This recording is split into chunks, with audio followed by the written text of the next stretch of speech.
What's up, everybody? All right, we are live. If you were one of the many people waiting in the other one, then I apologize. So we're going to wait for some of you guys to join us because when I clicked go live, it just kept saying going live, going live, going live, going live, going live, but it didn't go live. I guess you could call that a technical difficulty. But still, there we go. Looks like you're all joining in. And I appreciate it. UFC 270 Fight Day is upon us. First pay-per-view of the year, first pay-per-view of 2022. And there we all are. You're all joining in. Thank you very, very much for being here. I don't know where you are in the world, but wherever it is, I hope you had a nice time. Hope you, and people of the UK, if any people from the UK are here, let me know in the chat. But are you going to stay up all night? You're going to watch the fights? The problem is Americans won't know this, but if you're in the UK, the fights are on in the middle of the night. You know what I mean? And you're very tired the next day. Anyway, regardless of where you are, thank you all one more time for joining me. So, UFC 270 upon us. I've been up very early, by the way. I was up at 5 o'clock this morning. Drove up to Los Angeles, went to LA Live, downtown LA. Did a segment for ABC, which was literally just on TV 2 minutes ago. Drove back down to Anaheim where the fight's taking place, but I live in Anaheim Hills. And then, they said, we don't need you till 4 p.m. So I came home and I thought, you know what? Let's bang a quick live out. Let's chat to the people. Ben Young, Branteno deleted 5 super chats of me. Well, what did you do, Ben? What did you do? All right, obviously, 270, big fight day. Heavyweight title fight, flyweight title fight, lots of other fights. So lots of new people making their debut as well. So we're going to give some predictions. We're going to go through it. If you've seen my video this morning, you know my predictions for the main and co-main, but I'll elaborate, a little further. And we'll go into some deets on some of the other fights. And I'll also answer your questions. My longtime fan, so happy I've come across your channel. Thank you, Jake. It's almost surreal being able to chat with you before or commentate. Cheers. Can't wait to see you on the fight tonight. So I'll be doing the pre-fight show and the post-fight show. I'm not doing commentary. As we know, I'm not the pay-per-view guy yet. I'm coming for that. But thank you for the kind words. Shane Kelly. Hey, Michael, will you tell my father, John, to stay up for the fights tonight in Ireland? John, come on, mate. Get yourself a couple of whiskeys, a couple of Guinness. Get yourself some coffee in there as well because you're going to need it because you're going to need to stay up all night long. But it'll be worth it. And shout out to everyone over in Ireland. Love the count from Dana Quigley. Thank you very much. So where do we start? What do we talk about? Lots of storylines going on. Loved the press conference the other day, by the way, with Ngannou and Cyril Gahn. Getting a little bit spicy. They're all mates. Yeah, I respect this guy. No, I respect Francis. It's for me, it's no rival. No, we are friends, and I like this guy. Fuck that. That's all out the window, man. That's all out the window. They're gonna fight tooth and nail tonight, and I can't wait for it. I'm gonna be there in the arena. My wife's coming with Lucas and Ellie. Ellie couldn't care less. Lucas couldn't care less. All Ellie's saying is, what celebrities are going to be there? Last time they went there to the Honda Center, The Rock was there. They could see his gigantic shoulders and his big shiny head. That was as close as they got to him. I think The Rock's going to be there tonight as well. He's been all over the broadcast, hasn't he? They got the Project Rock, the new shoes that everyone's wearing in the UFC. Send me some fucking shoes, Rock. Let's go, buddy. Come on, man. I'll rock a pair of free trainers. Also, the Venom kits. I haven't got any of the Venom stuff. The Venom stuff is nice. I way prefer the Venom fight kits to the Reebok fight kits. They were a lot of shit, weren't they? They didn't fit very well. They were very baggy. The sleeves, just everything about them wasn't very good. But I appreciate it. You know what I mean? I appreciate big sponsors like Reebok getting involved with the sport, so that's fantastic. But the Venom stuff looks fucking cool. I hope UFC fighters.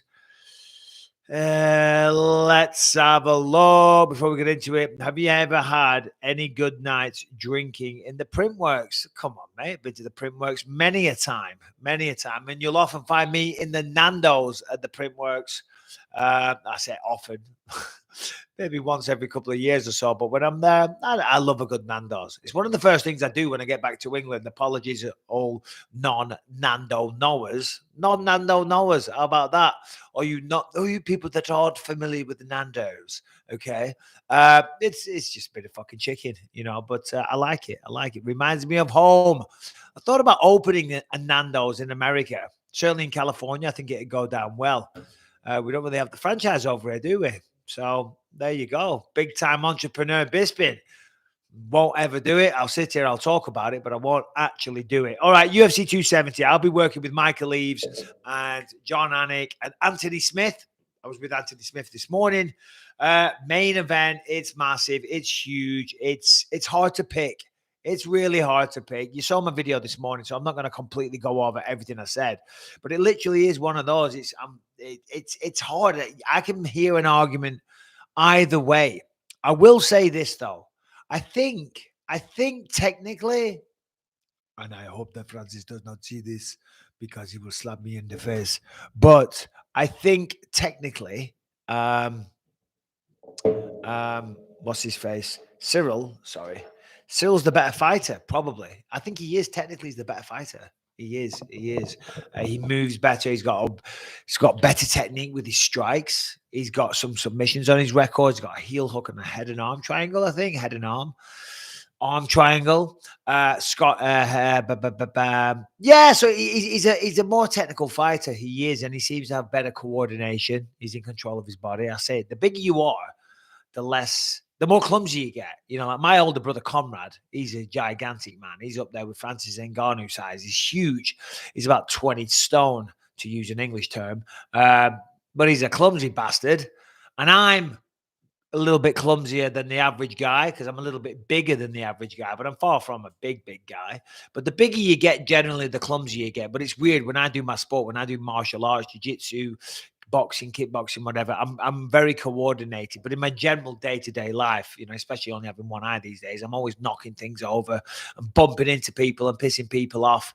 I always say it. I remember I was in Times Square, New York, and I'm very animated with my hands, and I'm standing there. And there's people everywhere in Times Square, and I'm standing there, and I'm like, and I'm telling a story, and I've cracked this little old lady in the face, and she was not impressed. But I do that type of stuff all the time. But I've always been clumsy, but now I can just blame it on having one eye. The reason I'm saying all this stuff is that Cyril Gane, for the size of him, it's incredible how coordinated he is. I think he used to play basketball. Is that correct? Prior to being a fighter. Then he went 19-0 as a Muay Thai fighter, which is nuts. Then he went on this tear. He's 10-0 so far in mixed martial arts and is the interim heavyweight champion of the world. I mean, if that is not a fast rise to glory, I don't know what is. It's wild. And now in his 11th fight, he might just be the undisputed heavyweight champion of the world in the best fight organization on the planet. I mean, that is just, it's unbelievable. And I've said this, and I'm not joking. I went 10-0 in England before signing with the UFC. But I look back at some of my early fights and I see my technique and I see my shortcomings and I see, I wasn't as good as when I retired. And I cringe. I'm like, oh God, look at this. I'm fucking sloppy. I'm off balance and all the rest of it, Cyril Gane's out there after 10 fights smashing it. It's unbelievable. And he's only going to get better. So there we go. Hola, Michael. Saludos desde Argentina. Well, thank you, Argentina, in the house. So yeah. And then we know on the flip side, we've got Francis. He's just a wrecking machine. Francis is just a wrecking machine. He is, but he does wreck people very well. And I can see this fight going down two ways. I am happy to hear arguments for Cyril Gane. Of course I am. Cyril Gane is the favorite, according to all the bookies, and rightly so. I understand why they would say that. But he's got to be perfect. I think he's going to be perfect for 15 minutes. I think after rounds 4 and 5, the threat from Francis is going to be much more diminished, But in those first 5 minutes, it's extremely dangerous. In the 10-minute, round 1, he's dangerous as fuck. Round 2, he's a little bit less dangerous. Round 3, he's still dangerous, but it's getting more down to the normal levels. Round 4 and 5, I think he's going to be kind of a sitting duck when he gets to that stage. Still dangerous, but nothing like the earlier rounds. So Cyril is going to use that movement like he did against Derek Lewis, in and out, all around, up and down, whatever you want to do. Maybe we see him mixing a takedown here and there. That would be interesting, because I don't think Francis will be prepared for that. Don't mean he won't be prepared. I mean, he won't be expecting that. And the element of surprise is always a fantastic thing. So that's what we're going to see. But as I say, he's got to be perfect this whole time, because if he gets caught, it could be curtains. I'm not saying Cyril hasn't got a chin, but has he got a chin? We haven't seen that. One would assume he has. He's undefeated in combat sports so far. You don't get this far in combat sports unless you can't take a punch. You know what I mean? Even just getting ready for them. You know what I mean? Getting ready for the fights and the sparring. If you haven't got a chin, you're not really going to be good at it. You're going to be like, screw this. I want to do something else with my time. Lauren Flynn, I heard you commentating the Columbus card in March. I'll see if I can take a picture of you. Come see me, Lauren Flynn. I'll be around. I'll be about. All right. So, yeah, I am leaning towards Francis Ngannou in this fight. I could be wrong. You know what I mean? But I am. He's got Kamar Uzman in his corner, which I think is a huge thing. Kamara's been helping him in training camp. Kamara's going to be there in the corner. Of course, Francis has great training partners and great coaches. Eric Nixick, Extreme Couture. He's around the sport a lot. They're going to work on calming Francis down. If you look at the fight with Jairzinho Rosenstruik, what did Francis do? He went forward like an absolute goddamn fucking nutter, just swinging. It was kind of fucking wild. It wasn't the most technical, whatever. But they were powerful shots, and you might be able to block one or two and move and this and that and evade and shit. But they keep coming, boom, and then they connect. And then when they connect from Francis, you go down, you know. But I don't think we're going to see that approach in here. He's got to take his time. He's got to cut the cage off. And if he fights like that, swinging wild and crazy, he's going to run out of steam. And he's got 5 rounds to go through. And I think that will be there in the back of his mind. Then, of course, they know each other. Shout out, Callum. Thanks for the quid, buddy. They know each other as well. Do you know what I mean? And it's personal, you know, and it is personal. I don't give a fuck what they say, you know.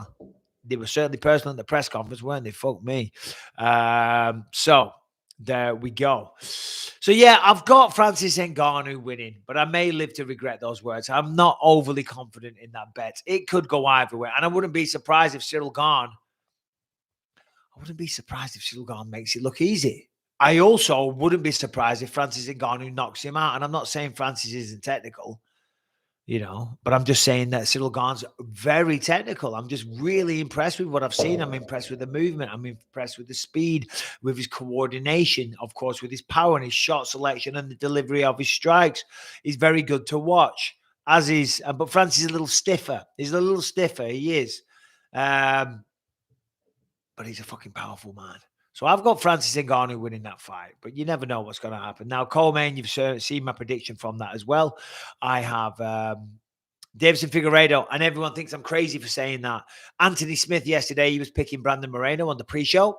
And a lot of people are picking Brandon Moreno, and I understand that. The second fight, Moreno was all over him, beat him to the punch, dropped him with the jab, took him down, mauled him, choked him out, okay? And he might do that again, but I just don't think so. Davison Figueiredo is an animal. Look what he did to Joseph Benavidez, right? He knocks Joseph Benavidez out badly on Fight Island. It was a really savage beatdown.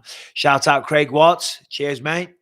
It was a savage beatdown. And I love Joseph Benavidez. He's a great guy, and he's a hell of a fighter. And I get no satisfaction from mentioning Mike. What do you think of the bantamweight Smelly Parkees?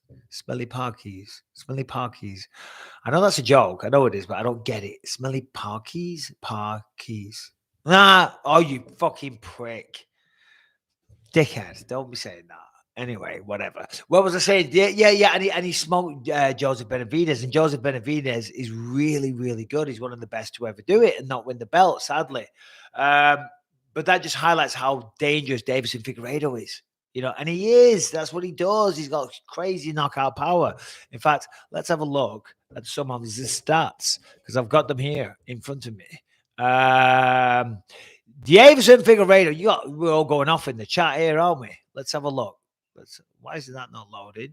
All right, well, never mind my stats, because everything's frozen up on me. Great. This is good. This is great. Everything's fucking freezing up on me. Computer's not working. Anyway, I think the mouse is dead. That's what's going on. My mouse is dead. I'm trying to click on stuff. Hold on. Let me get the charger. Hold on. So this is the thing with everything being wireless these days, isn't it? You know what I mean? I'm bouncing around there trying to click on things like a right tit. But hold on. It's not. It is working. Is it working? Connected. Yeah, now it's working. God damn. Ellis, I'm going to go through some of these questions quickly. Then we'll go back to my detailed analysis. How do you compare having to stay fit for commentating to fighting? Well, I don't have to stay fit for commentating, but I do like to stay fit because I'm going to be on TV and I don't want to look like a fat mess. You know what I mean? I get very self-conscious, you know. And of course, I used to be a professional athlete. So people go, whoa, whoa, whoa, look at Bisping. He's piling on the pounds. If I was always a bit of a, heavier guy, then people wouldn't say that. But I used to be in shape. And I'm not in bad shape these days, but I'm not in the best shape. And you always want to be in the best shape possible. I want to live a long, healthy, fruitful life, and that's why I got to work on my mobility. When I put suits on, when I put a tie on, I lift the collar up and then I put the tie on. I can't get my arms back there. That's it. That's as far as they go. I can't do that. When I lie on the floor, I can't put my arms on the floor. The fucking shoulders are so jacked up. So got to work on the mobility because I don't want to be walking around like a creaky dinosaur like Dan Henderson when I'm older. And someone says my name, I'm like, like fucking Frankenstein. So I've got to work on the mobility. So there we go. Thank you very much. And now that you are the oysters of the world, DC. What else we got, Michael? Would you do a rematch with GSP in boxing? Of course I would. Yeah. No, I love GSP. No bullshit. No trash talk.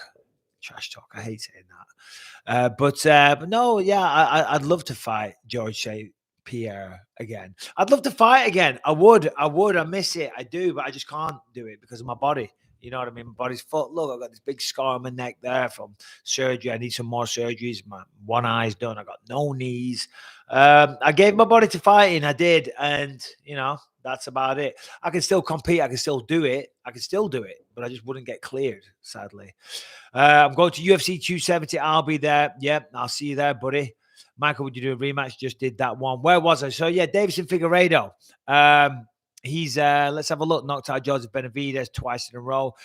Guillotine against Tim Elliott. Guillotine against Alex Perez. See that? I just said guillotine. I've been saying guillotine lately. In England, we say guillotine, and I'm just going to say guillotine. Okay. And if you don't like it, I apologize, but it's a guillotine. So Davison Figueiredo, what has he got? He's got 9 knockouts, 8 submissions, which is surprising. I would have thought he'd have more knockouts, to be honest, because he's got heavy hands. And he never showed up last time. And he says it was because of a bad weight cut. Now, if it was because of a bad weight cut, that's his fault. Okay. But he had a good weight cut this time. He ran out on the scale yesterday, hands in the air, second person right after Brandon Moreno.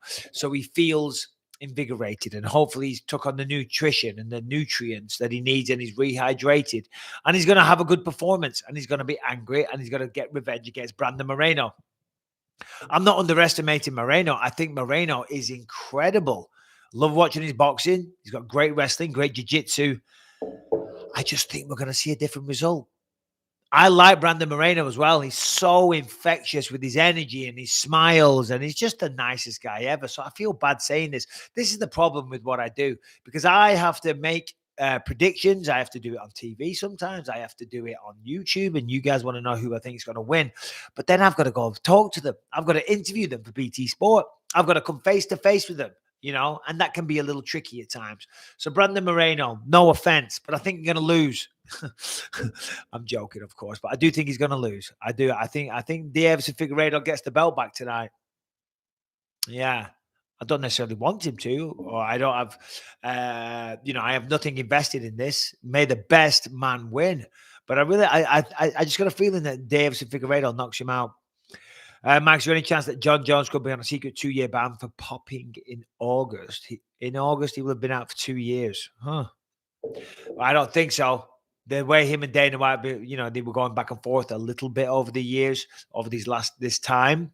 I don't think they're covering up for him. There's no way they're covering up for Jon Jones. I like your sense of paranoia, Chris Riley, but no, No. Why are fighters picking Ngannou? Gain is better in every single way. See, this is a good question. Crazy HD Vid says, why are fighters picking Ngannou? Gain is better. Gone is better in every way and has the defect matchups to prepare for someone like Ngannou. Rosenstruck and Lewis are similar to Ngannou. Very, very good point. Crazy HD fights. He's right. He's had the perfect warm-up fights. You know, I mean, a warm-up fight. Derek Lewis beat Ngannou. Let's remember that. But that was Cyril Gane's last fight. And what a great fight to get ready for Francis Ngannou. And in that fight against Derek Lewis, he used in and out movement. He picked him apart. He showed a lot of patience, a lot of maturity, and waited for the right time. He waited until Derek Lewis got hurt. He waited until he got tired. And then he went in for the kill in the third round. So what he worked on there crosses over perfectly for the game plan and the approach against Francis Ngannou. And it just gives him a better chance to get in his rhythm. So it's actually a really, really good point, you know? A lot of fighters are picking Francis, though, as well. I don't know. And it all comes down to his knockout power. It does. It does. And you wouldn't just pick somebody that has knockout power generally. You wouldn't. You're right. I agree with everything you say, Crazy HD Fights. Why are we all picking Francis? And it's like we're picking with our heart. The head tells me Cyril Gane wins this fight, but my heart says I think Francis Ngannou catches him. I do. Look at that fight with Stipe Miocic last time out. Stipe cracked him with the right hand. Francis went back. He was kind of hurt. Stipe saw that, rushed in, and then boom, just one little check hook folded Stipe Miocic, the greatest heavyweight of all time. That's why they're picking him. That's why they're picking him. But I agree with what you say. He is the better martial artist. Cyril's better. All round. All round. Mike, you're a freaking beast. Hope to meet you one day. Nice one, N. Fox. So Bisping. Sup, Bisping. Today's my 24th birthday. Always good. Always a good fight for it. Like McGregor versus Poirier. Hope to fight one day on my birthday from train out of Washington. Great. You know, when you're putting the questions in, guys, just try to have a bit of punctuation. You know what I mean? Then I can read it better without sounding like a moron. But happy birthday, Tai. Sorry, mate. Not saying you're stupid, not saying you're silly, just saying a lot of people do it. They don't put punctuation in the questions. He's like, it's fucking YouTube. I'm not at school. I'm not trying to impress Bisping with my grammatical prowess. And why should you? Hail War Campaign, the toughest nerds on the comic book scene. Panboy, Sandoy, Loychild, Dong Lover said that. What up, Panboy, Sandoy, Dong Lover, Soy Child, whatever. Yeah, so there we go. Davison Figueiredo, as I was saying, I think he wins. And I'm picking, it's a guess. It's a hunch on Francis Ngannou. It's just a hunch because the brain, the download, the data, my experience all says that Cyril Gane should win this fight. But I have a hunch that he will get caught. I have a hunch. And that's it. You know, but it's a feeling, you know, this is for me, it's just a feeling that I have in my soul, in my heart, in my body, in my mind. This is just a feeling for me. I don't know why. I don't know what I'm doing there. All right. Do you think the UFC would rather have Bond Gaming win tonight just because Francis Ngannou doesn't want to fight under the same contract? I mean, you can make an argument that way, I guess.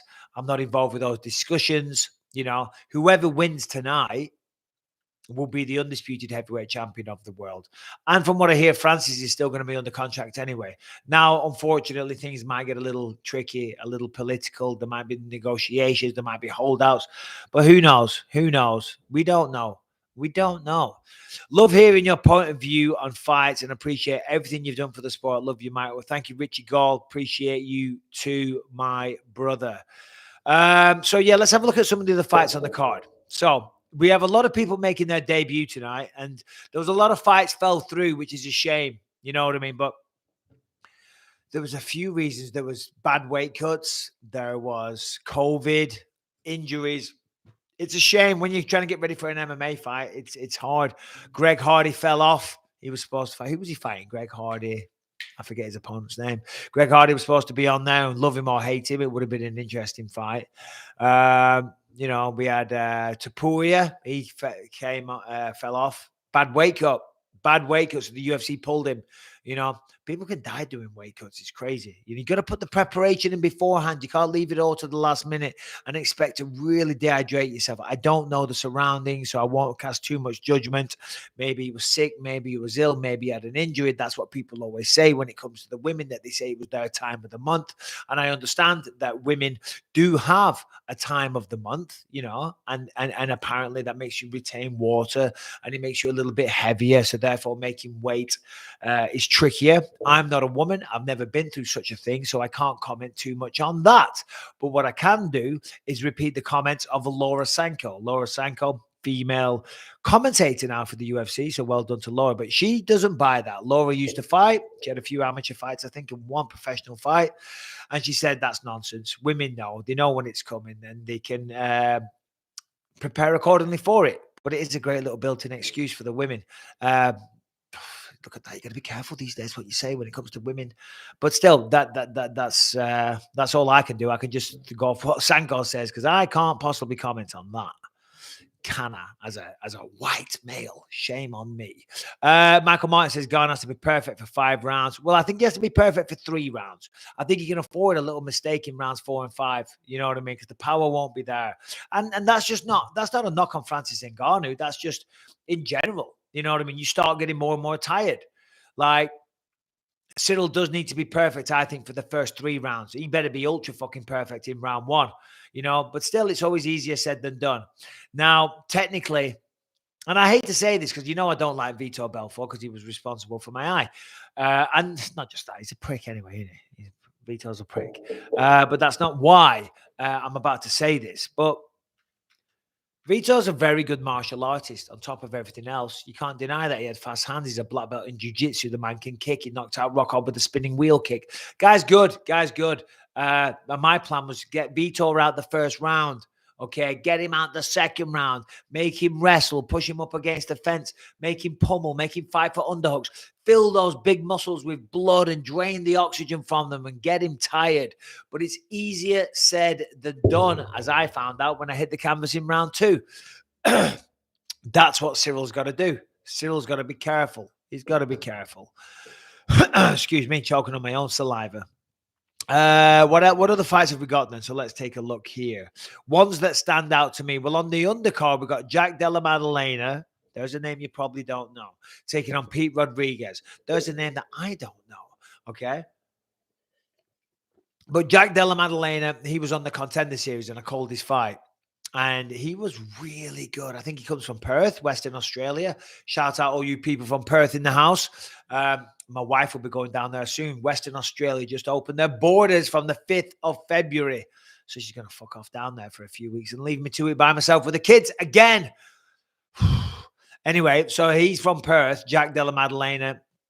Beautiful boxing that he showed on the Contender, and his opponent, Pete Rodriguez, is undefeated from what I understand as well. So keep an eye out for that one. Said Nurmagomedov, nothing to do with Khabib Nurmagomedov. Taking on Cody Stamen, that's a decent one. So stay tuned for that one. Hold on. What's this? With Laws says, with your new analytical hat on, Mr. B, outside of the main and the co-main, I don't know many fighters. Any fun fights to look out for? Well, Laws, actually, I'm just going through that right now. And you're right, listen, you could say it's a top-heavy card. There's still some really, really intriguing fights on this fight card. But it is all about the main and co-main. We've got 2 tremendous title fights. And they really are tremendous title fights. They're great fights. And I'm excited to be there. You know, I can't wait to go over there. I'm going to do, about another half hour or so on this. And then I'm going to take a little nap. I'm going to have a little workout. I'm going to get my suit on. I'm going to head over to the Honda Center, about a 20-minute drive.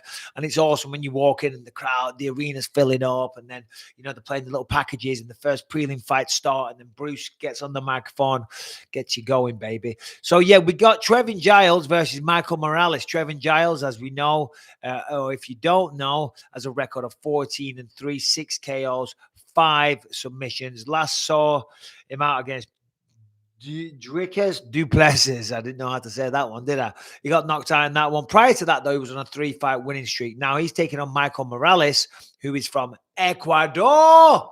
If you know the song by Sash, Ecuador.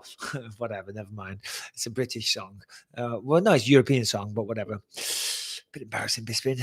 Yeah, but this Michael Morales is good. I called this fight on the Contender as well. See, that's what we're seeing. We've got a few Contender alumni on this card, but Michael Morales is really good. He's a lifelong martial artist. His parents were really good judokas, meaning they were really good at judo, but he's a very, very good striker as well. So Trevin, Giles, Michael Morales, Hannibal Sellers, Victor Henry. Victor Henry is a product of CSW. Eric Paulson now trains with Josh Barnett.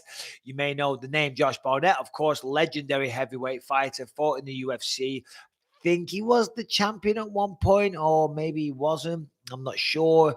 Fought in Pride, tried to fight in Affliction, but that didn't go down, if you know that story. But yeah, Josh Barnett, very technical, great submissions, great wrestling, catch wrestling.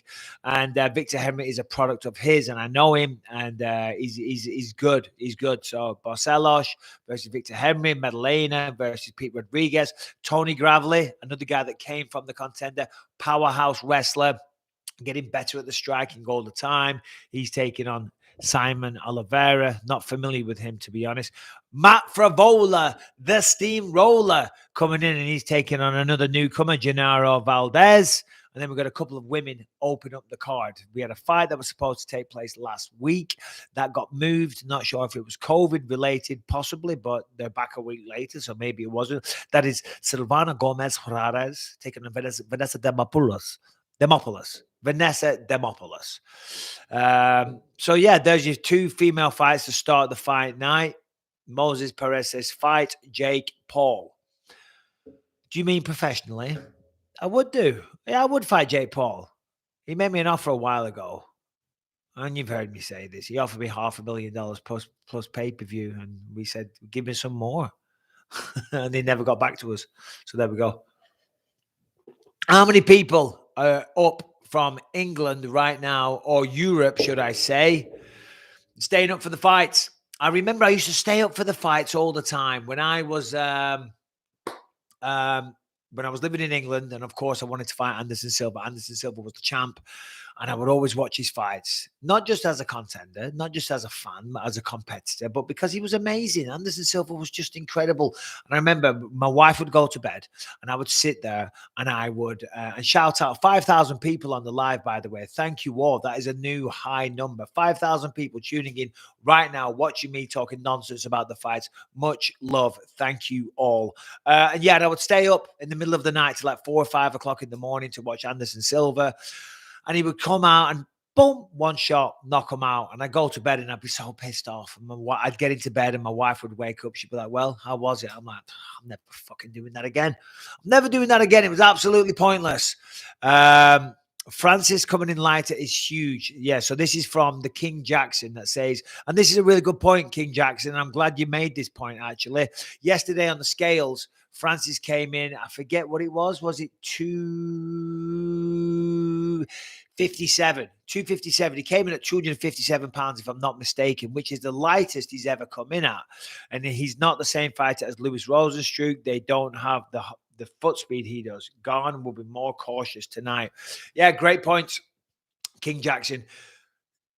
And Ngannou coming in lighter says a lot of things. It says he's worked a lot. He's worked on his cardio. He hasn't worked on his power quite as much. He's worked on footwork. He's worked on his stamina. He's coming lighter. That is a big, big thing. He hasn't got quite as much muscle. He's probably worked on his mobility. Remember, when he knocked out Stipe, he probably thought he was going to fight Jon Jones next. Jon Jones is a strategic mastermind. However you feel about him, his results inside the octagon have been second to none. Quite literally second to none. He's undefeated other than getting disqualified once. If Francis Ngannou becomes the heavyweight champ and then he thinks he's fighting the best MMA fighter we've ever had, you got to start working on things. You got to continue to round out your skill set and get more skillful in general. Make no mistake, that's what he's been doing. We haven't seen him for a year. The strides that Ngannou made from the first fight with Stipe to the second were blatantly obvious. They were visually easy to see and to digest. He got better. We haven't seen him for a year. We will see a better version of Ngannou still. He has great coaches. If we don't think that he's not also evolving, then that is either ignorant or it's insulting to Francis Ngannou. You don't want to come from the background that Francis Ngannou has, coming from a very, very poor village in Cameroon, to then becoming the heavyweight champion of the world, flying around in fucking private jets, etc. Right? Gold chains and with diamonds and shit with your own NFTs in them, right? That feels good. And unless you're a moron or unless you're extremely arrogant, you are going to do everything in your power to maintain that kind of lifestyle. And Ngannou goes back to Cameroon. He is a hero. He's inspiring the entire nation. He's inspiring a lot of young men and women that want to work out of poverty, that want to make something of their lives, right? I don't know much about Cameroon, right? But I know it's a poor country, and I know the village he was raised in was a very poor country. He was working down the sand mines. He was shoveling sand. He was doing all kinds of shit. He went to prison for a couple of years or something like that for crossing the border illegally. That sounds a bit much. 2 years for crossing the border. Maybe it was 2 months. Maybe I'm wrong. But the point I'm making is it's kind of like if you've ever flown first class on a plane or business class. Once you get up there, you don't want to go back there. Do you know what I mean? And it fucking sucks. And it's like for me, right? When I was fighting and I got in the UFC and I finally started making some money, right? It felt good. It felt bloody good. And I was always worried. I was always my biggest fear, and the thing that got me out of bed every morning, that made me go training and made me go running every day and push myself to the absolute limit in every single training session, is that I thought that this lifestyle that I've been given was going to be taken away at any moment. I thought I could never allow myself to get comfortable and think, oh, I'm great, I've made it. I never thought that once. I always thought, okay, there's a good chance that I could lose my next fight and I lose my fight after that. And all of this was just a moment in time. It was just a good couple of years. But before we know it, I'm going to be back down the factory, clocking in, doing menial shit, right? So I worked my fucking ass off to try and make sure that that wasn't the reality. And I would assume that Francis Ngannou is the same way. Now, the only reason why that might not be the same reality is because often you'll find, and this is all walks of life and all sports, but generally you find it a lot in combat sports, people that are ridiculously naturally talented have a propensity to be lazy because they are so fucking good. And that gift is literally a gift and a curse, because the power, the gift, that natural talent that they have is taken for granted. And they think because of that, they can always win. And there's been a lot of examples of that over the years. I don't want to name any names, okay? But I will name some fucking names. But will Francis Ngannou be like that? I don't think so. Look at the background. Look at where he's at, you know? So that was quite the rant, weren't it? All right, let's answer some of your questions. What are my favorite 2 knockouts of all time? Favorite 2 knockouts of all time? Oh, Anderson Silva with a front kick to Vitor Belfort, and Dan Henderson at UFC 100 knocking me out. There you go. Have a little laugh at that. What else have we got? I had a lot of questions up here. Do I really think this should be a pay-per-view? Listen, mate, you've got the heavyweight. Listen, I know what you're saying because some of the names are a little less recognizable than others, but you've got the heavyweight champion of the world. You go watch a boxing event and you see the heavyweight champion of the world compete, right? I guarantee you don't know most of the people on the undercard, and that's the way it goes. We're kind of spoiled with MMA and the UFC, and again, I know, Bisping the company man, singing the praises of the UFC. We're used to having name brand value in every fight on the main card, and to be honest, there is on the main card. Davison Figueiredo, got Michel Pejera, who's very, very exciting, you know, and he's on a great win streak. Cody Stamen, we know him. Said Nurmagomedov, I know him. Trevin Giles, I know him. Michael Morales, I know him, right? But I'm a hardcore. I'm a commentator.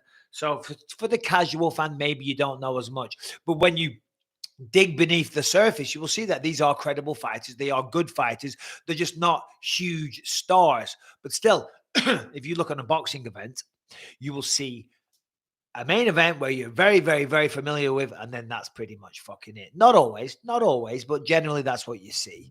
Let's have a look what we got here. Going to go through some of your questions, and we're almost on 6,000 people. Thank you, guys. Really appreciate it. It's crazy. How much do the sparring stories matter? Love from the Northwest. Hope you're well. Whereabouts in the Northwest are you, mate? I would love to know. But the sparring stuff does matter. But now the reality is that since they last sparred, they've improved. Garn's got better. Francis has got better. But generally, when people spar, unless they are absolute equals, somebody usually got the better of somebody. right? Because they're better. And those guys know that. But it sounds like, from what I heard, Cyril dropped Francis with a knee to the liver. And it sounds like Francis dropped Cyril with a head kick. Even though he says, look at me in the eyes. Look at me in the eyes and tell me, oh, I was knocked out. And Francis is like, yeah, you were fucking knocked out. He never said those words. So, yeah, but the sparring stuff does matter. Any advice for an amateur fighter who's going through a losing skid? Well, don't turn professional, mate, because you're still losing. But just know that every time you lose, you're learning. And in the lessons in life from Mikey B, when you're losing in life, you're learning. You're getting better and better. And certainly in an MMA fight or whatever it is, kickboxing, boxing, why are you losing? You got to be honest with yourself. You got to look at yourself in a reflection, introspective vision time and think, why am I losing? There's a reason. What are you doing wrong? Are you running out of steam? Are you getting tired? Are you not doing your road work? Are you not sticking to a diet? Are you showing up? Are you working on your technique? Are you doing your footwork drills? Are you doing your jiu-jitsu, your sparring? Whatever it is, if you're neglecting one part of it, you got to get better. And whatever it is in life, if you're failing, keep trying. And if you continue to fail, hopefully every time you don't fail as big, you know, but you got to look at yourself. I don't know what your answers are. How do I think Mas Vidal can beat Covington? Oh, do I think Mas Vidal can beat Covington from Kill Switch? I do think he can beat him. I'm not saying he will beat him, but of course he has the ability. I would assume Covington would be the favorite, though. But if Masvidal beats Covington, it's going to be via striking. I think he's a slicker boxer. He's faster and he's slicker. He's a slicker boxer. He's very good. So yeah. Here we go. Jimmy James says, I've been ordering the pay-per-view for 10 years. $75 is now the point where you can go to a bar, eat, drink, plus the door for cheaper. What have you heard from the internal UFC peeps on that matter? I haven't spoken to anyone on that. And obviously, as a UFC employee, I'm not going to sit here and start talking shit. But I get it. It's a high price. But unfortunately, everything goes up in life. It fucking sucks. It sucks. Everything gets more expensive. You know what doesn't go up? People's fucking wages a lot of the time, which is what really pisses me off. Houses go up fucking every year. How the fuck is the average man supposed to be able to buy a house, or the average woman? It's fucking insane. It's ridiculous. Inflation's through the roof. And unfortunately, a can of Coke, when I was a kid, a can of Coke cost 20p. It's about £1.50 now. I don't even know what it is. Fuck knows. I don't know.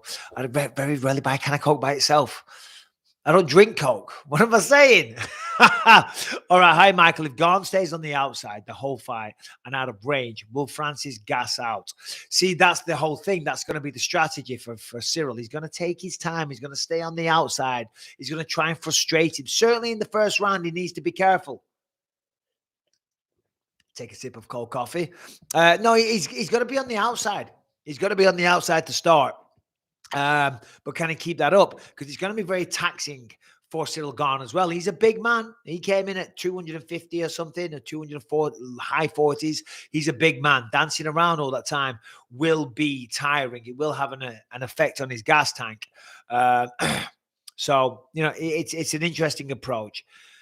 Let's have a look here. What do we say? Lil Bambi says Gane is going to make it one day, even if he loses today. No, I agree.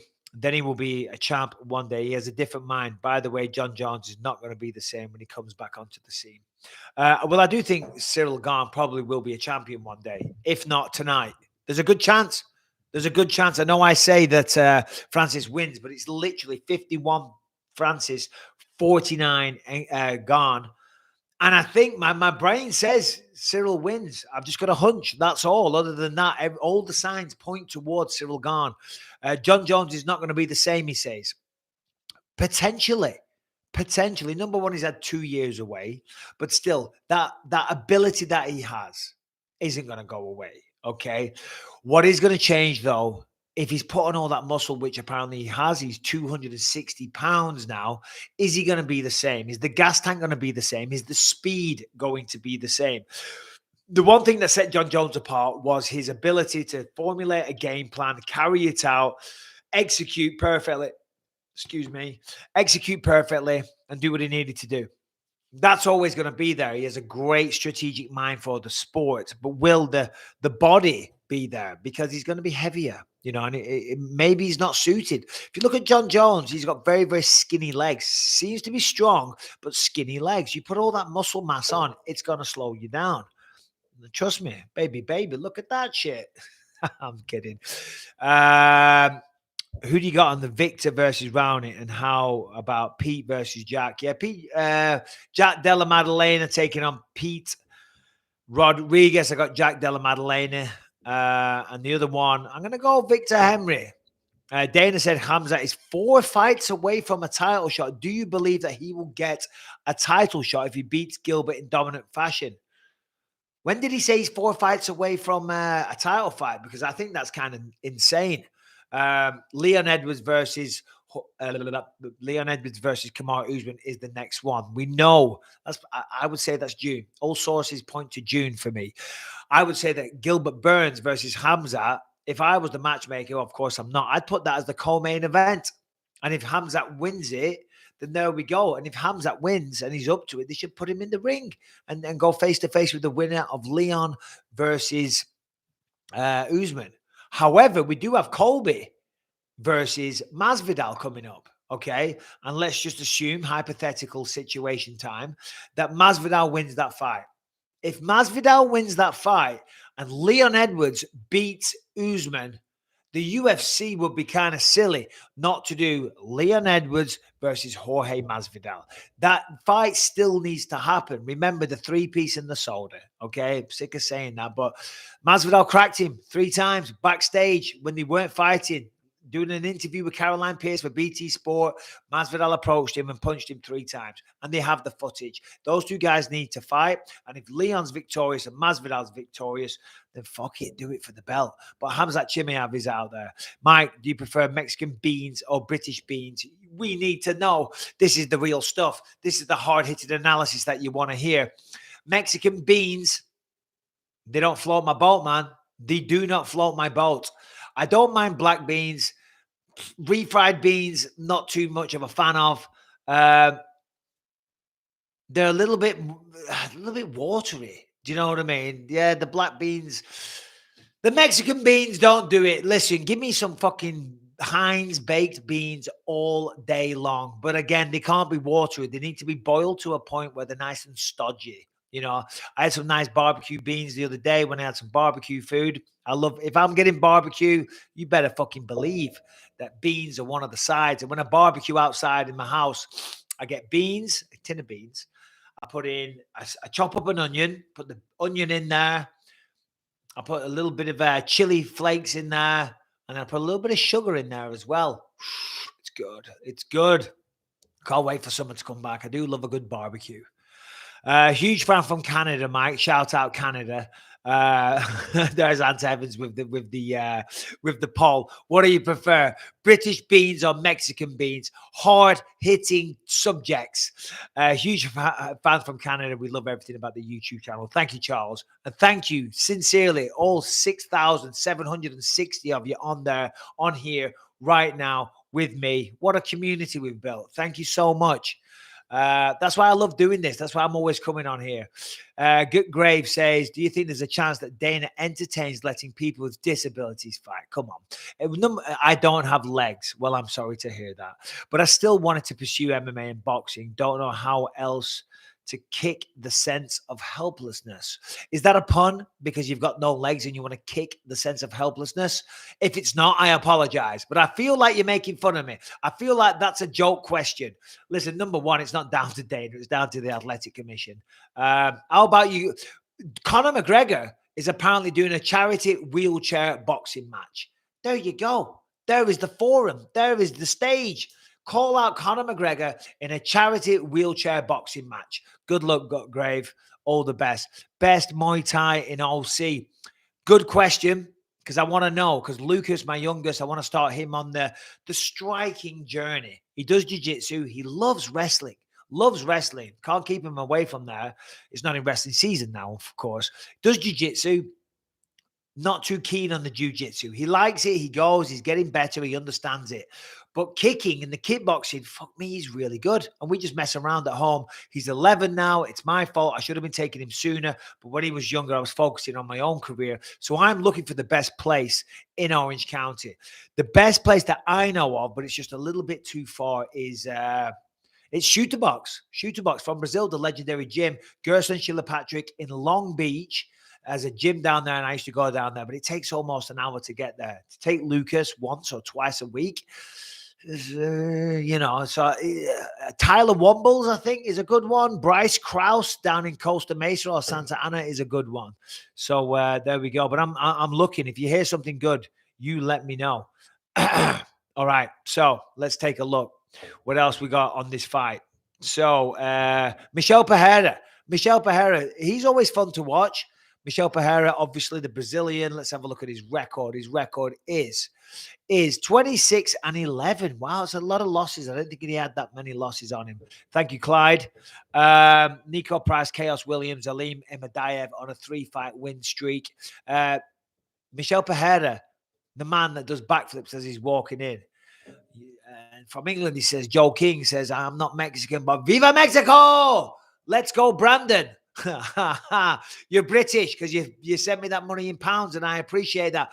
But let's go, Brandon. Is you talk? I mean, I can't vote. I can't do fuck all in this country. I'm British all day long. I'm on a green card. I still get fucking taken into secondary inspection every time I come into this country. But let's go, Brandon is also a metaphor for fuck you, Joe Biden. I think maybe I'm getting that wrong, but let's go, Brandon. But yeah, fucking Mexican beans, man. Yeah, Viva Mexico. Shout out all you Mexicans out there. What was I talking about? Yeah, every time I come to this country, I still get pulled to secondary inspection. Every time, treated like a criminal. Even though I've got a green card, I've been vetted. They've gone through everything, and they've felt the need to say, yes, you're okay. You can come in. There's your green card. Boom. But no, every time I got arrested when I was a kid, scrapping in a pub, you know what I mean? 20-odd years ago, they still cart me off like a fucking criminal, sit me in secondary inspection, interrogate me, and then say, are you going to cause any trouble while you're here? Like anyone's going to say yes. Yeah, I am. Number one, that was 20-odd years ago. Number two, you were giving me the fucking green card. So can we just stop this charade? Anyway, sorry. Went off for a rant. My bad. It's part of the reason Francis is disliked. Hold on. Is part of the reason Francis is disliked is he does those murder punches when guys are already knocked out. You know, I don't know if he is disliked. I mean, what is the general consensus between you guys? And put a poll up. Do we like Francis Ngannou? Is he popular? Also put a poll up. Who do you think guys think who's going to win? Because I want to see that. I want to know what you're saying. I was just watching before Francis Ngannou when he finished Stipe Miocic. Stipe is unconscious on the ground, and fucking Francis dives through the air, boom, and gives him a hammer fist. And I actually said, my wife and I were saying, Rebecca! My wife and I were saying, fucking hell, he could have killed Stipe with that because he hits so hard, right? And yeah, he didn't need to follow up, but you can't blame Francis. You continue until the referee pulls you off. You don't always have to do that. Like Dan Henderson didn't do that to me, but I don't give a shit. You know, I deserved it. I talked a lot of shit. Tim Johnson. Mike, bit of a darker question for the pre-fight, but have you ever dealt with post-concussive depression? I got my purple belt in jiu-jitsu at 18, but after getting knocked out in a double gone wrong, I haven't gone back. Well, Tim, you got to get back on the horse sometime. Post-concussive depression. I don't know.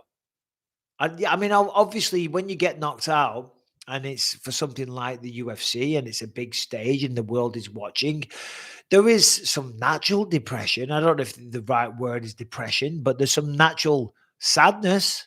Do you know what I mean? Because you fail, because it means a lot to us. Like anybody that gives a shit about the sport that they do, they want to win. And when you lose, you're pissed off. As I say, I don't know about depression, you know. I don't know. Maybe I do. Maybe I do know about depression. I don't know. Not every day is fucking sunshine and rainbows, but I'm not depressed. I don't think so. I fucking hope not. So yeah, it's hard to quote. I mean, but I remember when I got knocked out against Dan Henderson, I went through a lot. You know what I mean? I was very, I wouldn't say depressed, but I was very sad. But I never spoke about it because people don't. The moment passes and you put a brave face on it. I've spoke about this. I've said it in my book. When I came back from the hospital from getting the checkup, because my brain was scrambled eggs after getting knocked out against Henderson. When I got back to my hotel room, I walked in and all my friends and family were all there. They came to support me. They gave me a round of applause when I walked in, and they all want to go party. They thought I was going to win. So we went out and we had a good time, and then that's that. It's passed. But then when we go home and I put a brave smile on it, just, I've told this story before, so apologies, but you put a brave smile on it and you pretend everything's fine and you don't talk about it because you're a man, but it's there in the back of your mind and it's boiling up and it's building. And then one day I just burst out crying my fucking eyes out. But, that's the games we play. That's what you do. You put yourself on the line, unfortunately, and that's just the way it goes. It's a tough sport, like anything. When you put yourself out there, you're putting yourself out there to be judged, to be critiqued, for people to have an opinion, and to potentially knock you the fuck out if you're in the octagon. Sid says, Mike, I know a raccoon that can get you a new eye. All right. Nice one, Sid. Hit me up in the DMs. Shoot me a new fucking eye. Can you shout out Rolf Boxing Club from Maine? Shout out Rolf Boxing Club. Big shout out. Mike, do you know the difference between a chickpea and a garbanzo bean? I would pay £50 to have a garbanzo bean on my face. Well, a chickpea, if I'm not mistaken, is what they use to make hummus. A garbanzo bean, I don't know. Garbanzo. I've heard of them, though. I've heard of them, so I don't know. Did I just say something rude? Have I seen Morning Combat's High Court? Does Michael Bisping belong in the UFC Hall of Fame? I haven't seen it, but I know Luke Thomas and his buddy were having a bit of fun and whatnot, being a little bit silly, and there might have been some shit talk towards me, but it was all in the nature of a good time. They were just having a laugh, apparently, debating back and forth. Listen, if I got worked up over every bit of shit that was said about me on the internet, I'd be really pissed off. Like just yesterday, I believe it was MMA Fighting, which is one of the biggest websites in the sport of mixed martial arts. They did a story. They did a piece on who are the best journalists in the US, who are the best commentators in the UFC. And it's a back and forth story. A number of journalists giving their opinion and kind of arguing with each other via text. And some people were saying I was great. And then other ones come on and say I'm a lot of shit, And I'm like, go fuck yourself, number one, But the thing is, we put ourselves out there. I'm going to be on TV later on. People are allowed to have an opinion. And whilst, it does irk me a little bit and it does encourage people to come out and talk shit, it also encourages people to come out and say nice things as well. So generally in life, regardless of whatever it is, you got to take the rough with the smooth. You know what I mean? If you're taking the rough all the time, then you got to do something about it. You got to stand up and be heard and make a change. But as I say, you can't. It's not everything's going to be a bed of roses. And if something that happens causes people to give you credit and praise, that same thing is going to cause people to give you shit. You know what I mean? And when you get the shit, deal with it. Simple as that. Don't take everything to heart. Tito gets a lot of hate online. Tito Ortiz. Tell us about his coaching on Tough 3. Well, Tito Ortiz on the Ultimate Fighter 3 was a sensational coach. I'll tell you that right now. It was some of the best coaching I'd ever had. And he had Dean Lister as a jiu-jitsu coach, one of the best people. And who else? Sol Solis. Oh, my God. Sol Solis, legendary MMA coach, passed away last year due to COVID. So sad. What a great guy. Sol Solis, RIP, legend of the mixed martial arts coaching game. What's he called? The guy that's doing really big things down in the bantamweight division. Oh, fuck. Sorry, I feel bad. Forgot his name. But anyway, yeah, shout out Sol Solis. So, yeah, he had a great team of coaches. He was great. Simon Murphy says, who wins in a bear? Who wins, a gorilla or a bear? Who wins in a gorilla or a bear? We've had this one before. I say a bear, a grizzly bear. A grizzly bear beats a fucking gorilla. I'm not confident. I'm about as confident in that pick as I am what Cyril Gane versus Francis Ngannou. That's like a gorilla versus a bear, isn't it? Because a bear can run fast. I think a grizzly bear can run like 40 miles an hour, right? A gorilla can't. So in this situation, Cyril Gane is the bear because he's the faster one. He can climb a tree. You know what I mean? He's got fucking claws. You know what I'm saying? Not that I'm calling Francis a gorilla. Not that is not what I'm doing at all. Jose Argueta says, "Hi Mike, Jose from Honduras here. Would you consider doing a Believe You Me episode with Ariel as a guest co-host?" Yeah, no, I did that. Yeah, and how do we feel about this, guys? Anthony Smith coming on as guest co-host once a week. I think we're going to do that. Anthony's a great analytical mind for mixed martial arts. He's also a great guy. He's got a good sense of humor. He's very down to earth. Thinking of bringing him on. One of the 2 shows per week. Shout out Clayton Lemoors. Clayton Lemoors. It's a little village, town, not a village, town, just down the street from Clitheroe, where I'm from. Shout out Clayton. Good fellas. Laws, speaking of your eye, how did you hear Rogan? He spoke about you on Joe Rogan recently regarding a new medical technique that could give you a new eye. Well, I'll tell you this right now. If I can get a new eye, if Joe Rogan can get me a new eye, if anyone can get this fucking eye replaced, which is fake as they fucking come, look at that. Whoa. My wife hates it when I do that. I don't mean to do that sometimes, but like, you know, sometimes you have something in your eye and you do that. She goes like, "Oh, Michael, your eye's turned again." Do you know what I mean? And I'm like, "Oh, shit." And then sometimes when I'm on TV, I do that as well. And I'm like, "Fuck, so I've got to get my camera out." And I'm like, "Oh, shit." Because that looks fucking freaky, doesn't it? But anyway, put it back. There we go. Good as new. If you can get a new eye, I'm back. If I can get a fucking new eye, I come out of retirement tomorrow. Simple as that. Even though I've got no knees, I've got no neck, I got half a brain left. But fuck it, let's go, baby boy. You get me a new eye, I'm coming out of retirement. I'm smashing Jake Paul into fucking smithereens. How about this one? MKP comes in with a whopping $50. Thank you, MKP. That's very generous of you. You're a legend. What 5 fighters do you see getting a finish tonight? Okay, good question. Relevant to UFC 270. If you want to put a parlay on 5 fighters that I believe will get a finish tonight, so we'll go down. Francis Ngannou in the main event. I believe he gets a finish, okay? And it'll have to be early. But I will tell you this, if he doesn't get a finish early, I think Cyril Gane, either man in the main event, will be finished tonight. And you can take that to the bank. What movie is that from? Hard to Kill. Mason Jones. Who is that? That's Steven Seagal. Got a couple of good Steven Seagal stories for you as well. Anyway, yeah.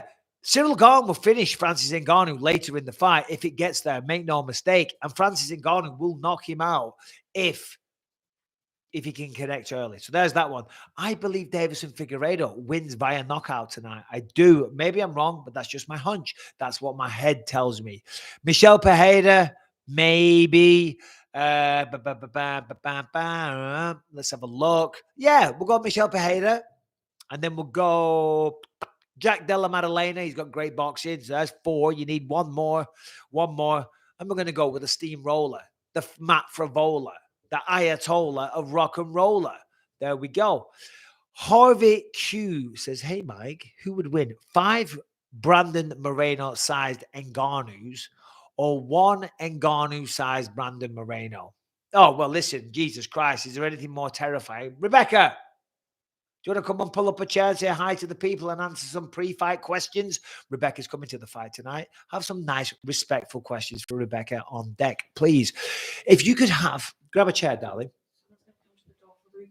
No, but go get one. Because people said last time it was making them very nervous and a little bit awkward the way you were peering over. And you have a very low top on as well. So that's okay. But if you're leaning over, she's revealing the boobies. A fucking Brandon Moreno sized, no, an Ngannou sized Brandon Moreno would be the most scariest thing on the planet. Oh my God. Anywho, I hope you start rocking a monocle at the UFC events. You know what? Obviously on here, somebody talked about a monocle, right? And I was like, can you even buy monocles anymore? And I Googled it, and you can. I might get a monocle just for the crack. You know what I mean? I'll slide over here, babe. So yeah, there we go. All the monocles. I'm getting a fucking monocle. Just deal with it, okay? But the problem is a monocle is a lot of effort, isn't it? Like, walking around like this, I look like a weirdo there, didn't I? Well, I've moved over. Sit down. Don't look at this. Say hi. Hello. Okay. It is a bit low. It's a bit low, babe. Pull that up, you brazen hussy. Jeez. I put it on this morning. You're a brazen hussy. Let's take a look. Love you, brother. Love you too. So, Rebecca, you're going to the fights tonight. When's the last time you went to a UFC event? In Vegas. Jeez Louise, just have a bit of have a bit of shame. No wonder my daughter's going out half naked. It's a joke, by the way. Yeah, back in 2019 in Vegas, but I went to the Apex once. Did you? Yes. Did you? Yes. I was with you. You weren't working it. But oh, you that's had right. Some filming to do. Which was Brandon Moreno versus Davison Figueiredo 1. It was. Yes. Trust me, you don't remember because you don't know, but it was. Trust me. I remember. And then, so yeah. So you'll be going down over there. Yes, I don't know where I'm. Rebecca, I better have good tickets. You need to deal with. Well, I asked Dana White for tickets. He came through. I texted Dana. I said, "Thank you, Dana, for the tickets. That's great. Very, very kind. He always comes through." But I'm just saying. I don't want to be up. I don't know what kind of tickets they are. They might be shit. I'm gonna leave. They might be bad tickets. Okay, I don't know. Rebecca, who wins in a scrap? Mike or Callum? Me or my son? What kind of a fight? Well, wrestling, then I'm sorry. It's just a good old-fashioned fight. Can I beat my son? Yes. Can I knock my son unconscious? You cannot, Callum. Can I beat the living daylights out of my own flesh and blood? You're enjoying this question way too much. Oh, I'm going to get him. Oh, yeah, baby. Make no mistake. Callum's a force to be reckoned with. MKP's back again. Biggest underdog tonight. Thanks. Who's the biggest underdog? Ooh, let's have a look at the. You should know this, darling. You should know the card off by heart. I'm only doing the pre and post fight show. I don't have to be that much researched. You know what I mean? Underdog. Biggest underdog. Biggest underdog. Biggest underdog. Biggest underdog. I mean, look at betonline.ag. They'll tell you. I'm not sure, mate. I'm not sure. But in terms of underdogs for me, I mean, Brandon Moreno's probably a favorite. So I've got Moreno. What's his face? Moreno. I wouldn't say he's an underdog. No, Figueiredo. Okay. Figueiredo better figure it out. You've already done that joke, babe. You better start figuring it out. Okay. Count. What grappling arts have you done? Brazilian jiu-jitsu, Japanese jiu-jitsu, freestyle wrestling, and I throw Rebecca around a bit as well. Craveable Bisping, whether you were on your deathbed or death row, what would your last meal be? Same question to you, Rebecca. Last meal on our deathbed. We've got 7,000 people on by the way. I know, that is ridiculous. It is. Thank you all, by the way. If I was about to die, if you were going to die, babe, I would not care. No, I would be so just. Jeez Louise. I know. I'm just saying. But honestly, answer the question. Just assume if you had one choice, you're going to die. It's your last meal. I wouldn't eat. Oh, for fuck's sake! I know. I wouldn't eat. All right, but just for the sake of the question, just say right. Let's just say, imagine on the day you're on your deathbed. You don't know this. I'm going to come in and I'm going to murder you. Okay. No offense to anyone that's been murdered. Okay. No, you know how it is. Stop being so like PC. I'm not being PC. No offense to anyone that's been murdered. Well, anyone that's been fucking murdered isn't on here, babe. It's a joke. Alive. Look at the camera. It's a joke. I know, babe. That's the fucking joke. And the joke is that this day you can't fucking say anything. And do you think I really care? I don't. And there's all these people on the Believe in Me podcast going, oh, it's too PC these days. Too PC? What the fuck are you talking about? Wow. I hit a anyway, clearly. So just imagine you're dying. I'm going to murder you. You don't know. What's your favorite meal? Quick. We got lots of people coming in with the questions. I would say a delicious charcuterie board. Oh, God. Boring. Well, what's yours? Becca. What's yours? I don't know. Oh, God. You're so lame. Question wasn't for me, was it, Yes, Mrs. it Bisping? If Chris Cyborg hit a mic, do you think he could take her? I don't know. She's pretty tough. Yeah, no, she could. She's beaten me up a few times. All right. All right. Who do you think? Oh, shout out from Accrington Stanley. Who were they? 50 quid. Jesus Christ, Jack Simpson. Thank you, sir. Much love from Rochdale, UK. Love your content. Keep up the good work. Jack, thank you, buddy. Rochdale, home to the one and only Lisa Stansfield, as I'm sure you know. And if you don't know who Lisa Stansfield is, early 90s pop songstress from Rochdale. My sister works in Rochdale. Is it Rochdale? I think so. Yeah, she's a teacher. I think it's Rochdale. At university, right? She's a lecturer. Some football club. Some football club, probably Rochdale. One would assume if she works at a football club in Rochdale, it's probably Rochdale.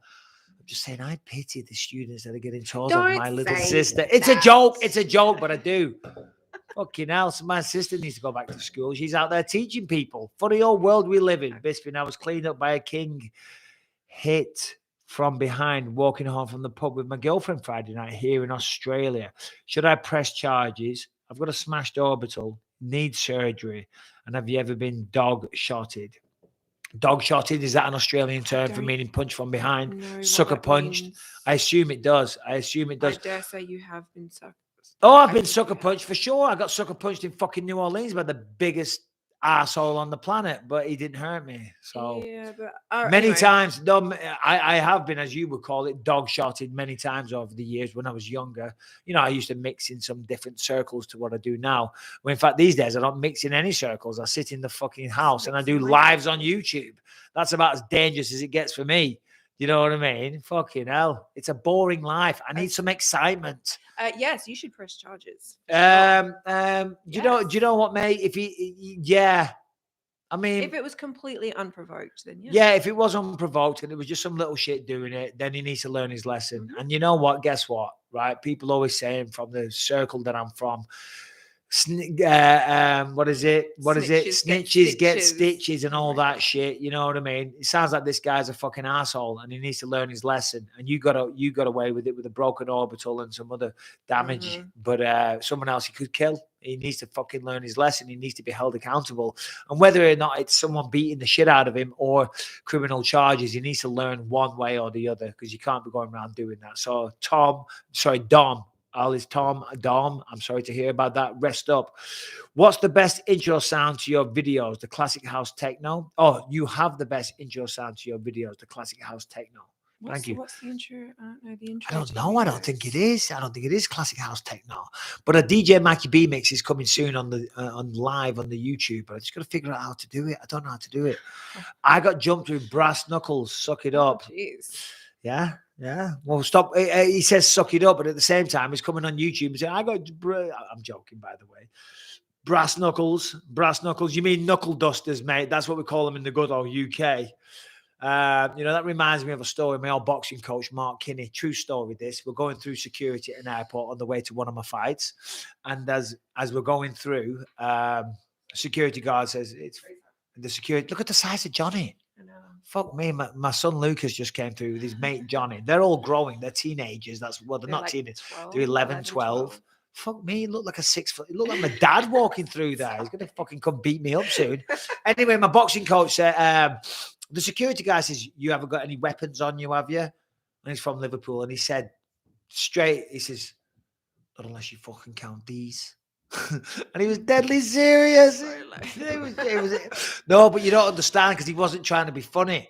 That's what makes it funny because he is a funny guy and he is a serious dude. Not unless you fucking count these, lads.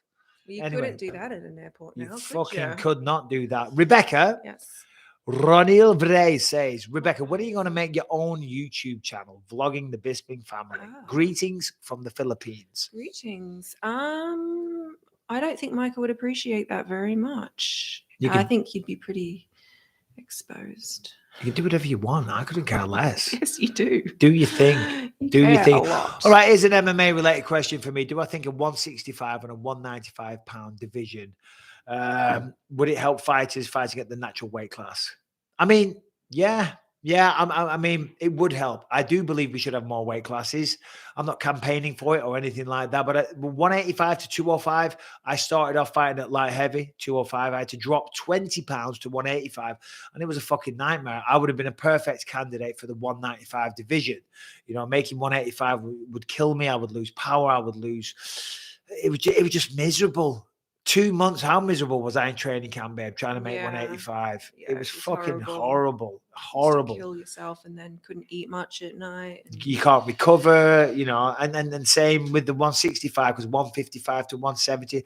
I mean, come on, that's only 15 pounds. It's a fucking cakewalk. A 195 division I would like to see that. Kill switch. Who do you wish you could have who do I wish I could have fought in all of MMA history?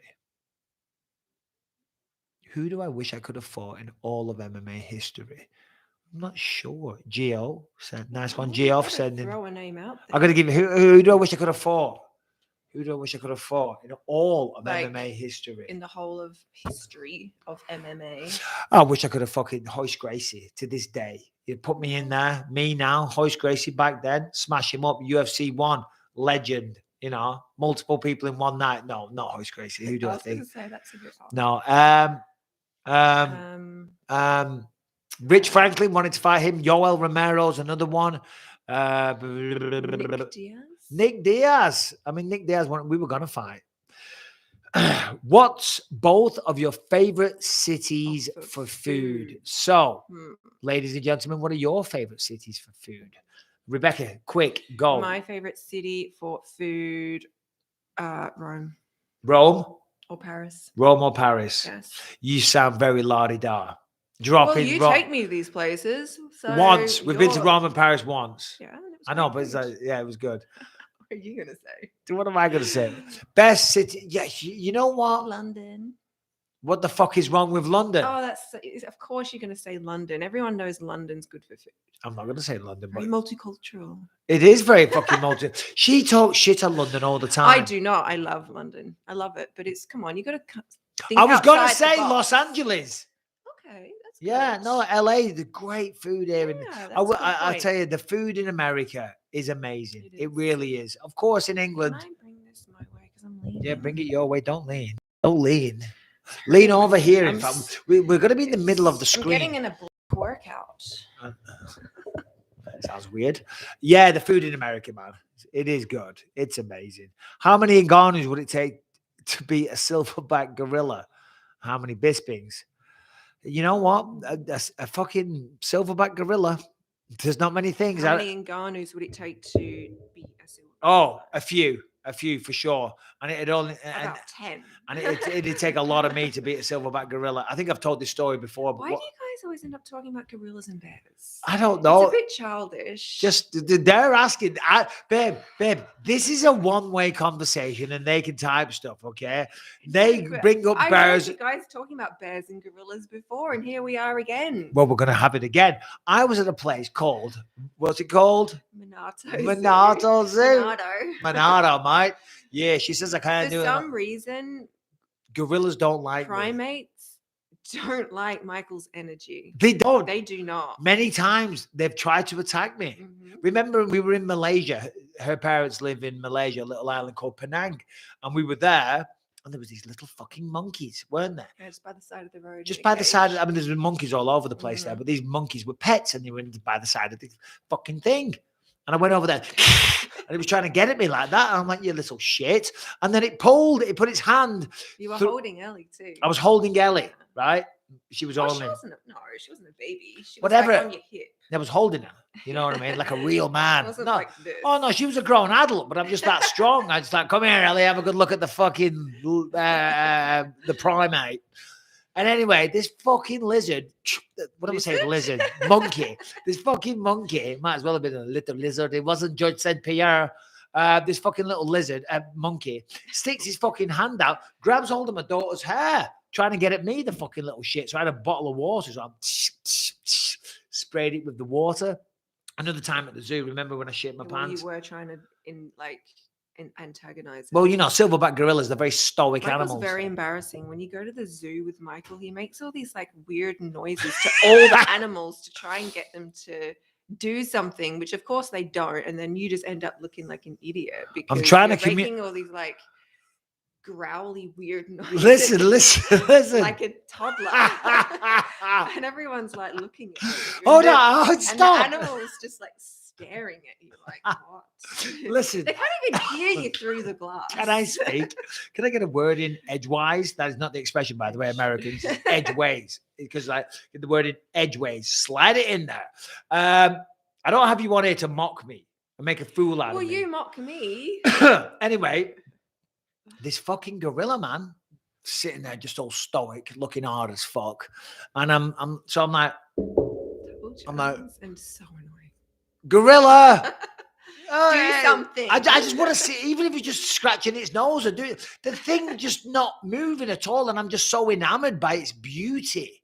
And I'm fascinated. And I just want to see it move and do something. And you're not supposed to bang on the glass, but I'm just like, I'm banging on the glass and he's doing nothing. And then all of a sudden, it just exploded. It went from fucking about 30 feet away right up to the glass. And I shit my pants. He did. I was very scared. I was very scared. Huge fan. What are your thoughts on Callum doing MMA? No. Don't want him to do it. Don't want Callum to do MMA. I really don't. Listen, I love him dearly. If he does it, I'll support him. I always say, but nah. I thought so. He doesn't have to. Smart. He's got a good brain. No, as you saying, only idiots need to fucking do MMA. No, but that's not nice. No, but often they don't really have much else to do. Sometimes. This is a good question from Gio. Thank you, Gio, and thank you again to all the 7,000 people that are on here. Is Jon Jones praying Ngannou loses tonight? No, he's not. Because if Ngannou loses, Cyril Gane wins. And if Cyril Gane can beat Francis Ngannou, then it's a tougher fight for Jon Jones. You know what I mean? Am I explaining that well enough? No, yeah, that's a good point. Whoever wins the fight is the better man. Why, Therefore, is Jon Jones coming back? Jon Jones is supposed to be coming back at heavyweight. He's been doing that for quite some time. He's bulked up. He's put a lot of weight on. He's gone from about 225 to 260. This was, of course, before he was running with the police. He was at the Hall of Fame. He said, I'm 260 pounds. Then he went out that night and had a bit of sparring and got arrested. So, yeah, I'm dying for him to come back. I want to see him, but, it's going to happen soon. Salute. God bless you and your family. Keep producing genuine content. Also, bring on the Grand Master from Mexican martial arts. A lot of people calling for him. A lot of people calling. By the way, on the poll, was Mike justified in trolling the gorilla? Yes. Lazy ape should have moved. No. Leave the poor gorilla alone. I'm in the majority at 59%. And big shout out to Ryan Patrick from Accrington. I feel well, no, we got to know these things. What does the public think? It's annoying, isn't it? You go to the zoo. We always go to the zoo on ridiculously hot days and they're just kind of in the shade or you can't even see them at all. It's the shittest day out. And people... I do like And that. people always say don't support zoos, right? And I get it. But some of them do good work. Do you know what? I will tell you this. Do you want to know what the creepiest, freakiest, saddest, most depressing zoo on the planet? Oh, it's gross. Phuket. Oh, was it Phuket? Yeah. Phuket Zoo, Thailand, Phuket, the island. We went to the zoo there one day. It was kind of like a gloomy, overcast, slightly rainy day. I said, we'll go check out the zoo, something to do. Wow, man. Wow. Number one, there's the tiger. There's a tiger, right? As you're walking through the zoo, there's a tiger on like a big stand. On a pedestal. On like a big pedestal. And it's just right there in the open. Obviously, it's got a chain on. And the tiger handler, has got one arm. He's got one fucking arm because the tiger's eating it, so it doesn't look too... we don't know that that's what happens. There's a guy that operates the tiger. He's got one fucking arm. That tiger ate his fucking arm. There's a horse. Maybe he was born like that. Maybe he's got a defect. Don't ruin the story, okay? The guy, I've got a picture of it on my Polaroid. He had one arm. There was a horse in its like enclosure, just shit everywhere. There was the creepiest. It was like an albino horse with weird eyes, and We've moved on to the next story. You had your chance. The part with look how annoyed she is right now. I'm used to it. They had these elephants. Remember the elephants? Oh God.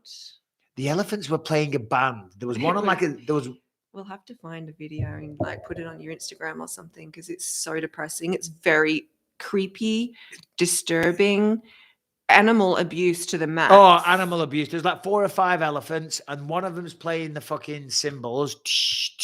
One of them's like touching the xylophone. It's like weird accordion and then weird, like organ music. Yeah, and there was one like with its trunk like hitting a cymbal with a fucking... Oh, God. But the music was the creepiest shit. It was like something out of a horror movie. And we were all sitting there going, this is not right. Yeah. Phuket Zoo, that place needs to be closed down. Thank you, Eric Rollins. Max Grillo, what's going on, Max? See you over there at the fight tonight. Hopefully see you at Quattro next week. That's, Dominico from Quattro, babe? Yes, love that place. That's his son, Max. Yeah. Hello, Max.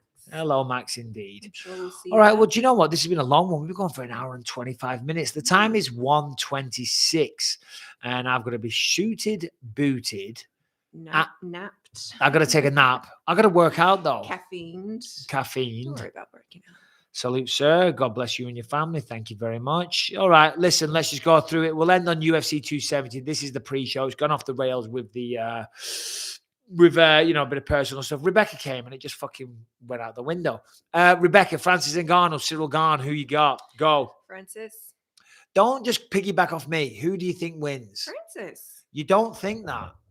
Why? You do think Francis wins? I do. I want him to win. Brandon Moreno, Davison Figueiredo, who wins? Moreno. Ant Evans, put a poll up. Who wins? Ngannou or Cyril Gane? I just want to see that real quick. See who you all think. He's probably done a poll already. You're right. It seems like an obvious choice. Moreno. Okay. All right. Next one, Michelle Pejera versus Andrei Fialo. I'm not familiar with Fialo. Apparently he's got a very good reputation. I haven't even looked him up, actually. Michelle Pejera, very explosive, missed a backflip himself. I'm just saying, if someone came into the octagon doing fucking backflips, I would smash their face in because that is so embarrassing. And it's just insulting. How dare you be expending so much energy doing fucking backflips? I think you're intimidated by their confidence. No, it's like, you're going to backflip? I'm going to fucking... That's a confident person that backflips before a fight. Or a dumb person. All right, so the poll shows so far out of all the people that have voted with 576 votes, and thank you all for the interaction. 53% Cyril Gane, 47% Francis Ngannou. As we can see, incredibly close fight. Francis closing the gap now at 48% to 52%. As I said earlier, I believe it's 51% Francis Ngannou, 49% Cyril Gane, which would reflect the sentiments of the public. I mean, look at that. I am truly dialed in with the man of the people. Potato says, I'm in Stockport, Manchester, definitely staying up. I'm going to go through some of the chat real low down here. Thank you all for the interaction. Thank you, Eric Rollins.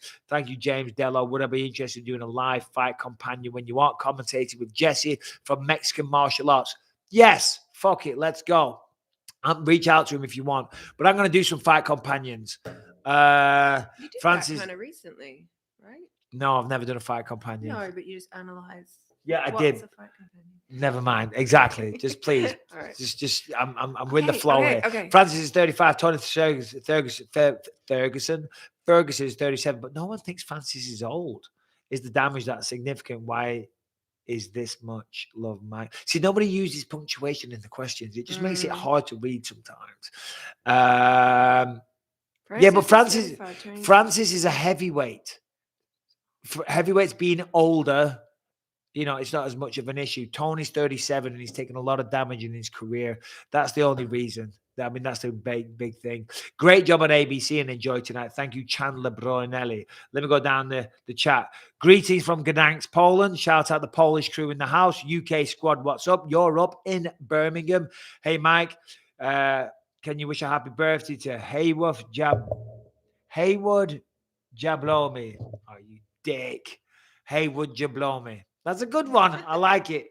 Shout out, happy birthday to Haywood Jablomi. Go down to the bottom. These are pretty old. Francis coming in light at his shoe. Oh, they are. These are all new ones. He doesn't know how to do this, guys. He needs help. Well, I do know. Go right down to the bottom. I'm doing it. You're talking. You're abusing me. Click the blue arrow. I think that'll take you down. No, I know. But Mike, come up PTT in March and bust my nose up. PTT, what's that? Pittsburgh top team? Pacific top team? Birmingham lads. All right. Oh, you guys in Birmingham? You all right, mate? Yeah, I'm all right. Are you? Yeah. That's how they're talking, Birmingham. You're Bisping, your legend. Thank you very much. Let's have a look. Steve Burns says, love from Birmingham as well. A lot of Birmingham crew up tonight. Shout out Leon Edwards. You missed my other 2 donations, so you better see this one, says Kyman.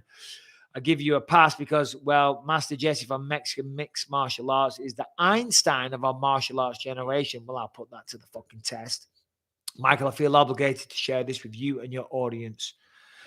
Jake Paul is the type of guy who moves his head instead of his hand when he cleans his teeth. Yeah, I move my head sometimes. When you're tired and like you don't want to move your arms. Well, there's more effort. It's less effort to move your hand. Stupid. Bit of both. A bit of both. Bit of both. I think that's the happy medium. Bit of head movement. Bit of head movement. Nottingham. Wrist movement.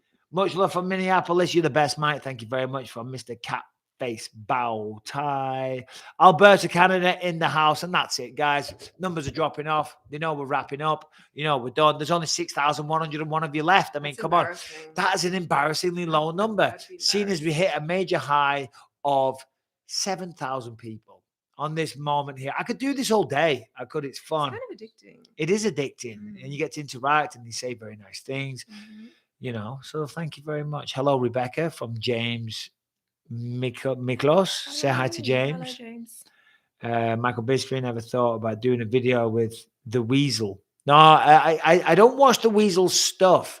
I did subscribe, but it doesn't come up. It's weird. Bisping, much love from West by God, Virginia. Well, thank you very much. Can you rank your family members from fighting ability, pound for pound style? Well, obviously, I'm in at number one. I'm the reigning undefeated heavyweight champ. Coming in hot would be next contender. I mean, it's obvious, isn't it? It's Callum next, but then it gets careful. Now we've got Lucas, we've got Ellie, and we've got Rebecca. Who would win out of a fight in those three? I don't know. I think Lucas takes you, babe. I think he does. I think fucking Lucas takes you. I think he does. And I tell you what, if Lucas can't beat his mum up, it's embarrassing. If I'm going to put this to the test, if Lucas can't beat his mum, I'm going to disown him. Please have a Rebecca on every live from Chris Smith. Anyway, guys, right, listen, I've got a lot to do. I'm going to be talking about the fights live on TV shortly. Thank you all for who's more likely to beat Oliveira, Makachev, or Gagey. Tough one. Big shout out Croatia. Beautiful place. We had a great time in Dubrovnik, didn't we? Oh, love it. Dubrovnik. We need to go back because we had like half a day there. Yeah, Dubrovnik's amazing. To answer your question real quick, they both got a really good chance, if I'm honest. Colby versus Mas Vidal. It's a great fight. Leaning towards Mas Vidal. All right, that's it, guys. Got to go. Thank you very much. I'm going to be giving a review of what happens on tonight's fights. Look for that to be up nice and early tomorrow morning. Hopefully, I don't think I'm getting into like 1 o'clock in the morning tonight. Am I going to bang out a YouTube video? Is Brantendo going to be awake at that time to edit it and upload? We don't know. But guys, thank you for the support. If you haven't subscribed and rang the bell, please do so now. And that's about it. We'll see you tomorrow. Much love. Take care. All the best. Say bye, Rebecca. Bye.